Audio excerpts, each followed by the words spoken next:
నారా లోకేష్ తనను చివాట్లు పెట్టారని జరుగుతున్న ప్రచారంపై హోంమంత్రి చినరాజప్ప వివరణ ఇచ్చారు.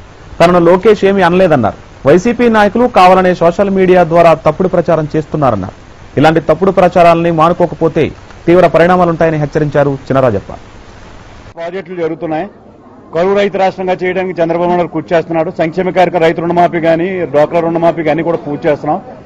వీళ్ళు మాట్లాడే వాళ్ళ వ్యక్తుల్లాగా కుంభకోణంలో కూరుకుపోలేదు, ఎవరి చేత అనిపించుకోలేదు, ఎప్పుడు కూడా అనిపించుకోను. నేను నా పని నేను చేసుకెళ్తాను. గ్లోబల్ ప్రచారం మానండి. ఎందుకంటే ఈ గ్లోబల్ ప్రచారం వలన మంచి వ్యక్తులు కూడా దెబ్బతినే ఫలితం. దాని మీద సీరియస్ కూడా ఉంటుంది. గ్లోబల్ ప్రచారం చేసే వాళ్ళందరూ కూడా అరికట్టవలసిన బాధ్యత ఉంది.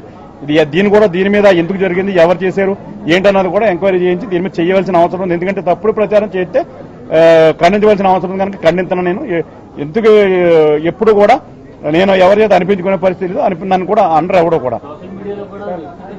ఇప్పుడు సంఘటన జరిగింది. ఈ సంఘటన ఎక్కడ రుజువు చేయమని ఎక్కడికి ఏం జరగదు, ఏం సంఘటన కావాలని చేస్తుండే ఎవరేం చేయలేదు.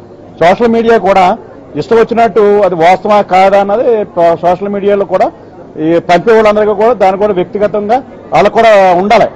ఇది మంచిది ఇది కాదన్నది ఆలోచించవలసిన అవసరం ఉంది. నా పరిస్థితికి వస్తే నన్ను ఎవరు కూడా అందరూ నేను అనిపించుకోను. అది మొదటి నుంచి జరిగిన సంఘటన. అది నేను ఒక సిస్టమేటిక్ గా నేను వెళ్తున్నాను. ఈ సోషల్ మీడియాలో కూడా కావాలని ఇందులో నేను ఐడెంటిఫై చేశాను. వైఎస్ఆర్ కావాలని వైఎస్ఆర్ నాయకులు ఫోన్లు కూడా టచ్ అయ్యి నాకు దీన్ని ప్రచారం చేయడం కోసం వైఎస్ఆర్ గారి నాయకత్వంలో ఈ బొత్స సత్యనారాయణ గారు మరి ఒక బొత్స సత్యనారాయణ అమ్మడి రాంబాబు గారి ప్లాన్ లోని ఇవన్నీ కూడా జరుగుతున్నాయి. దానికి వైఎస్ఆర్ నాయకులు అందరూ కూడా ఒక గ్లోబల్ ప్రచారం చేస్తారు. అది వాస్తవం కాదు, ఖండించడానికి. ఎందుకంటే సీరియస్ గా కూడా తీసుకుంటాం మేము.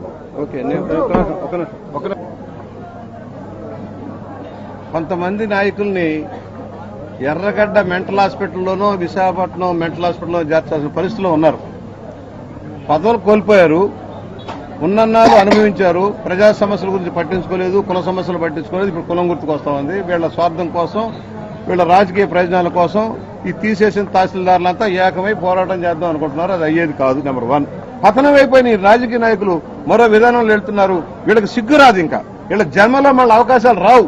ప్రజలు చేత్కరిస్తున్న వీళ్ళు వాళ్ళ విధానం మారదు. అంబటి రాంబాబు అయినా అంతే, బొత్స ఏం చేశారండి వీళ్ళు? ఆఖరికి ఓట్స్ వ్యాగన్ కంపెనీ పోయింది. బొత్స లాంటి దుర్మార్గపు నాయకత్వంలో ఆయన పోయింది. 10 కోట్ల రూపాయలు రాష్ట్ర సొమ్ము దోచిపారేశారు.